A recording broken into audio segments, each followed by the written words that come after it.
Hello दोस्तों, आप लोग का स्वागत है हमारे channel Raja Babu coaching centre में।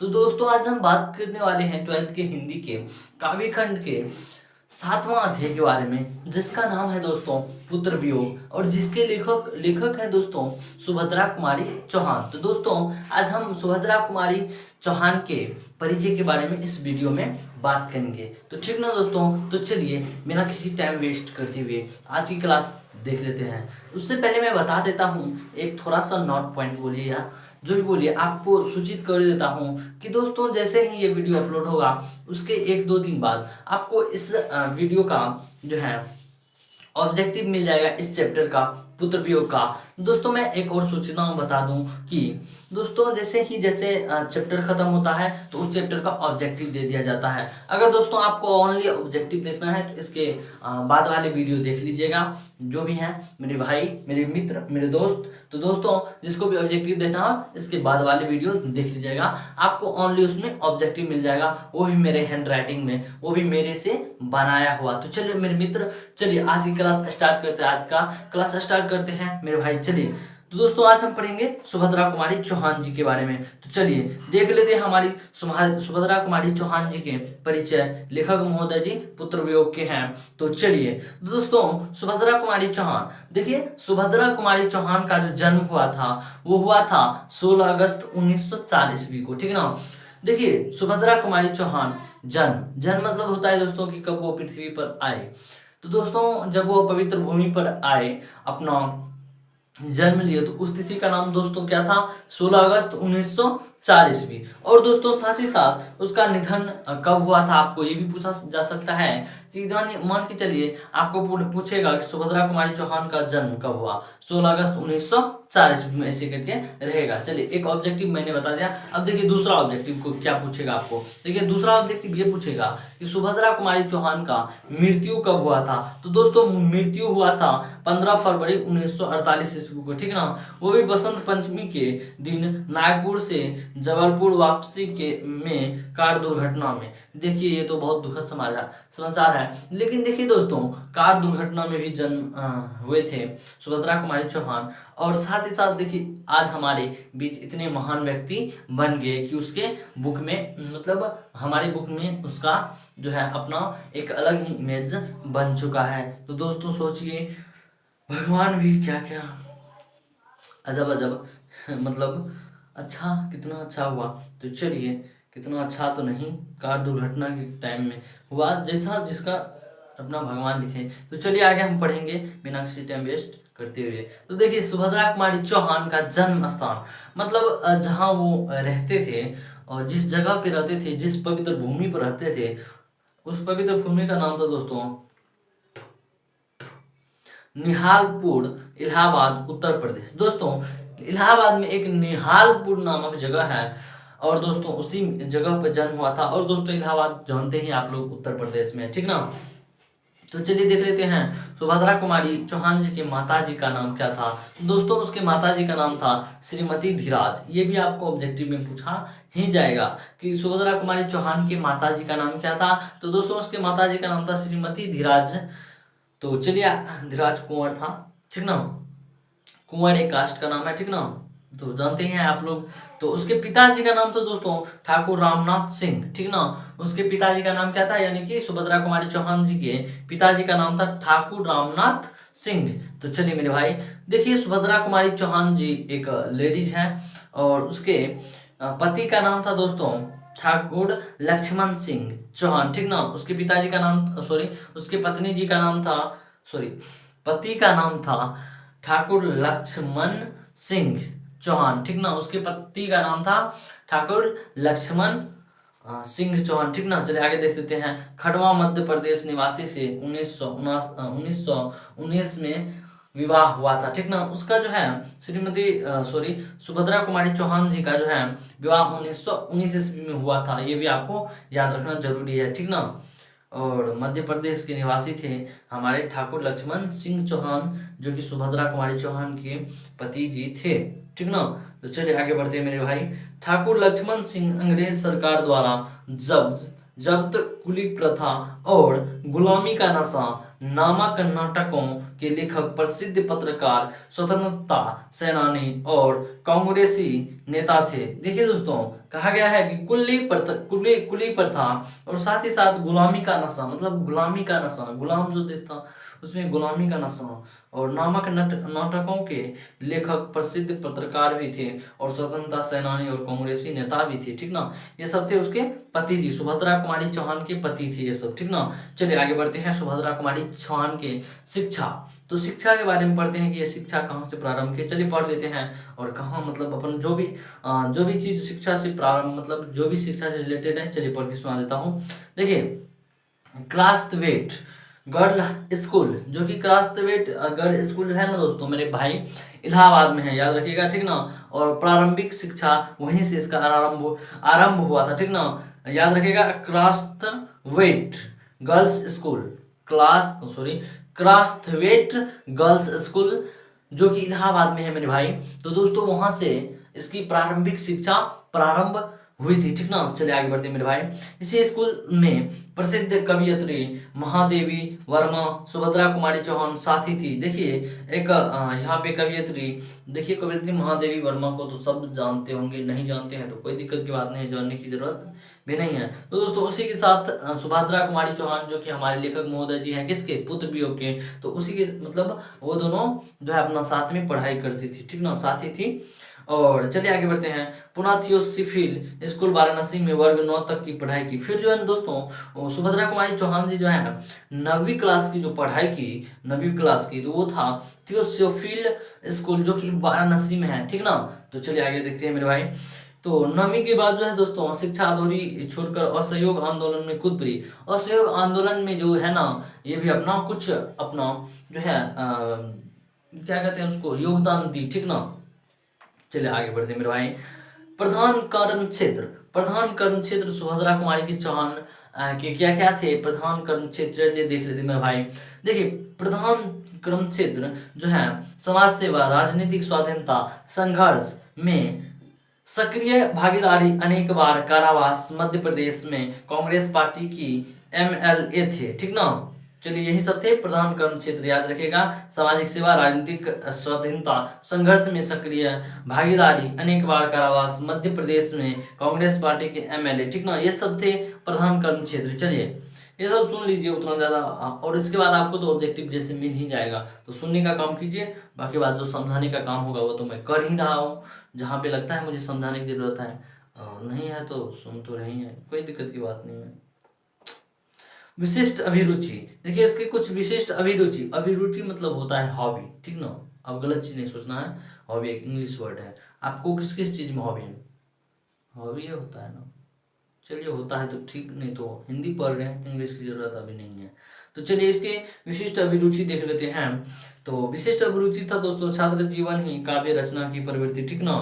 छात्र जीवन से ही काव्य रचना की प्रवृत्ति, मतलब छात्र जीवन जो होता है जिसमें हम और आप भी गुजर रहे हैं, तो उसी टाइम से ये जो है ना काव्य अपना लिखने लगा, रचना करने लगा, ठीक ना। सोचिए अभी तो हम लोग पढ़ाई कर रहे हैं और पढ़ाते हैं, यही सब कर रहे हैं, लेकिन ये तो सुभद्रा कुमारी चौहान समझ गए ना कहाँ से कहाँ चले, कितना माइंड विकसित होगा। चलिए तो वैसे आप ही कीजिए, हम क्या करें, हम तो जानते ही हैं क्या कर रहे हैं, पढ़ा रहे हैं।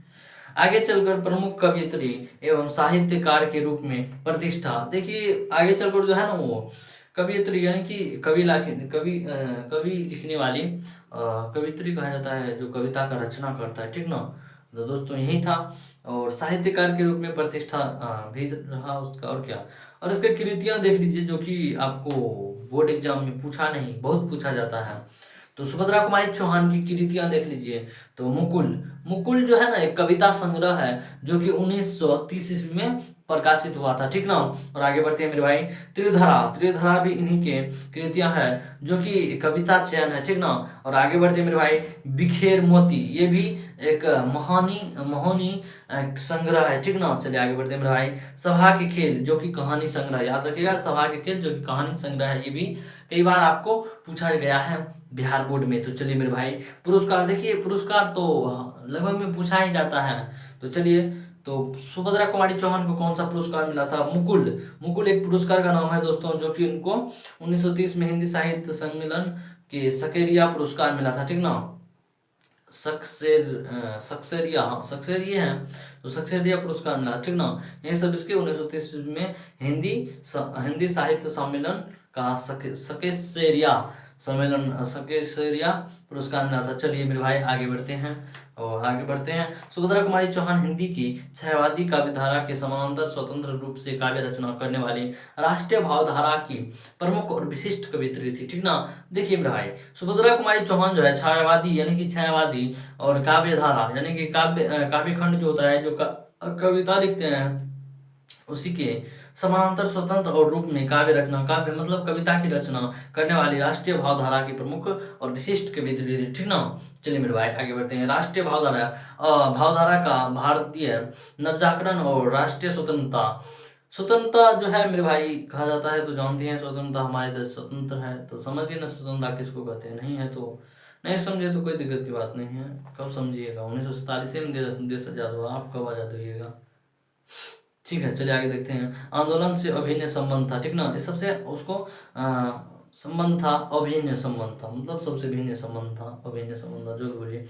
और इस भावधारा और उन्मुक्त भारतेंदु युग में ही हुआ था। इसको जो है ना दोस्तों, ये सब जो हुआ था, नवजागरण, राष्ट्रीय भावधारा, इस सबसे जो लगा हुआ था, आंदोलन से अभिन्न संबंध था, तो दोस्तों इसको जो है ना भारतेंदु युग से ही था, याद रखेगा। चलिए मेरे भाई आगे देखते हैं। द्विवेदी युग में इसका विकास हुआ तथा उसके बाद युगों में यह भावधारा अनेक दिशाओं में फैलती हुई व्यापक और बहुमुखी होकर उत्कर्ष पर पहुंच गई और स्वतंत्रता आंदोलन, सांस्कृतिक जागरण और सामाजिक सुधार एवं परिवर्तन की व्यापक चेतना के साथ यह भावधारा उत्तरोत्तर गहरी, एकाग्र और उन्मुख होती गई और इसके राजनीतिक, सामाजिक और सांस्कृतिक आशय निखरते और स्पष्ट होते गए। उनमें एक दृढ़ता, जनतांत्रिक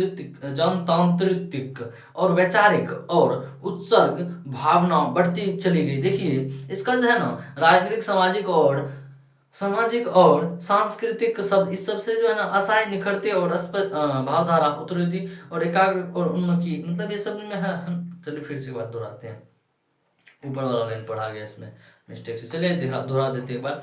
राजनीतिक, सामाजिक और सांस्कृतिक आशय निखरते और स्पष्ट होते हुए इनमें एक दृढ़ता और जनतांत्रिक, वैचारिक और उत्सर्ग भावना बढ़ती है। देखिए इस समय जो हुआ था राजनीतिक, सामाजिक, सांस्कृतिक सब में, इस समय इसका जो है ना भावना और उत्सर्ग, मतलब भावना मतलब समझ गए ना, भावना कोई चीज का भावना, तो भावना तो समझ गए कि समझाना पड़ेगा मुझे जो लगता है।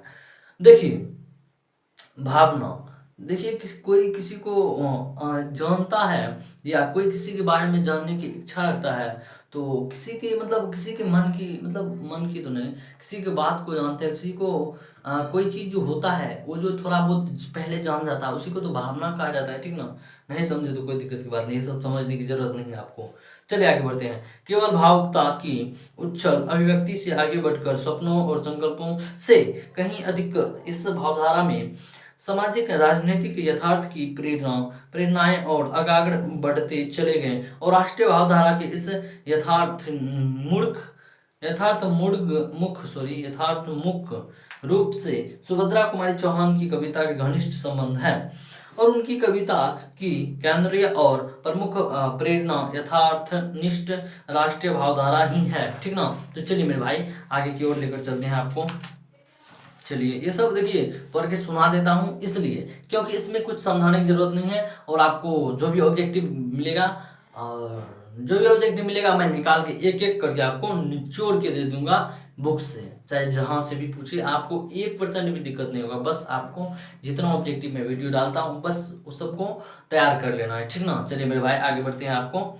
तो सुभद्रा कुमारी चौहान के निजी परिवार, सामाजिक, राजनीतिक और स्वभाव मानववादी भाव पटलों एवं जीवन रूपी की एक ही मूल प्रेरणा, एक ही लक्ष्य और एक ही रंग दिखलाई पड़ता है और राष्ट्रीय स्वतंत्रता इसी का कृत्रिम या स्वाभाविक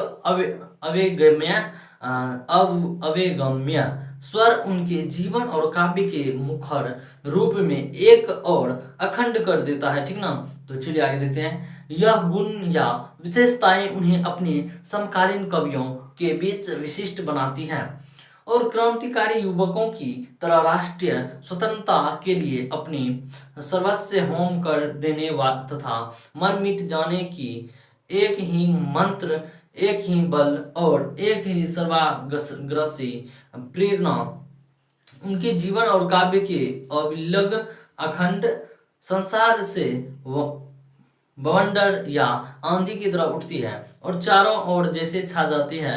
चिंतक कवि मुक्ति बोध ने उचित कहा है कि सुभद्रा जी के साहित्य में अपने युग के मूल उद्वेग उसके भिन्न भिन्न रूप से आभारहीन प्राकृतिक शैली में प्रकट हुए हैं। सुभद्रा जी के प्रतिनिधि काव्य संकलन मुकुल से यही ली गई प्रस्तुत कविता निराला की सरोज स्मृति के बाद हिंदी में एक दूसरी शोक गीत है जो पुत्र के असामयिक निधन के बाद कवयित्री मां के द्वारा लिखी गई है और स्वभावतः सरोज स्मृति की तरह लंबी न होने तथा घटना मूलक कथा संदर्भ के अभाव के कारण इस शोक गीत में व्यापक यथार्थ संदर्भ नहीं है, किंतु पुत्र के असमय निधन के बाद पीछे तरपते रह गए मां के हृदय के निदारुणक